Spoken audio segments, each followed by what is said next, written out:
में आपको क्या करना है, पहले सोल्यूशन निकालना है। इसका क्या बोला है, solution of the differential equation. इसका क्या निकालना है, सोल्यूशन।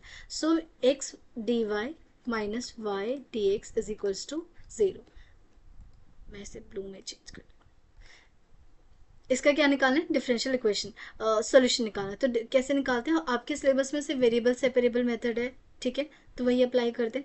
सबसे क्वेश्चन करने का तरीका क्या है, आपको एक तरफ डीवाई रखना है, एक तरफ डीएक्स रखना है इक्वल के। पहले सबसे पहला काम यही होना चाहिए कि जितनी बार भी डीएक्स और डीवाई दिख रहा है पहले उन्हें एक साथ असेंबल करो, एंड देन एक तरफ डीवाई इक्वल की तरफ डीवाई, इक्वल की तरफ दूसरी तरफ डीएक्स। तो मैं यहाँ पे क्या करूँगी, डीवाई यहाँ रख दिया और फिर दूसरी तरफ मैं डीएक्स को ले जाऊँगी, तो वाई डीएक्स को मुझे ले जाना पड़ेगा।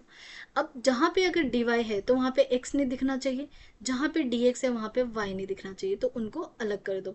तो ये रहा dy, तो यहाँ से क्या आ गया, y आ गया, और यहाँ से dx, यहाँ से क्या आ गया, x।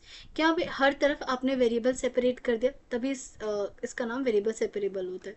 अब इंटीग्रेट कर दो, इंटीग्रेट किया। इसका इंटीग्रेशन क्या होता है, d y by d x का इंटीग्रेशन ये होता है लॉग मॉड वाई, ठीक है।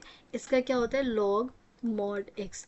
और जब भी लॉग हो ना, लॉग लॉग अगर आपको देखिए हर बार लॉग आ रहा है तो कांस्टेंट सी कभी नहीं लिखते, हम हमेशा उसको लॉग सी करके लिखते हैं। पता है क्या, ये जो सी होता है ना हम अपने अकॉर्डिंग यूज़ करते हैं, कई बार सिंपल लिखते हैं, कई बार लॉग के साथ लिखते हैं, अपने अकॉर्डिंग यूज़ करते हैं क्योंकि यहाँ हमारा बहुत हक चलता है, ठीक है। सो अब क्या करेंगे, वी विल अप्लाई, बट यहाँ देखो कुछ और ही बात पूछ रहे हैं, means we need to simplify this. फिर यहाँ से हमें कुछ ऑब्जर्व करना है। सो यहाँ क्या करेंगे, लॉग की प्रॉपर्टी यूज़ करेंगे, log y as it is रखेंगे, और लॉग क्योंकि जब भी प्लस में हो, अभी सिखाया था जब माइनस होता है तो डिवाइड में चले जाते हैं एंगल्स, बट यहाँ प्लस में है तो एंगल क्या हो जाएंगे, मल्टीप्लाई, एक्स इंटू क्या हो गया, सी। लॉग लॉग गायब हो गए तो वाई की वैल्यू आ गई एक्स सी।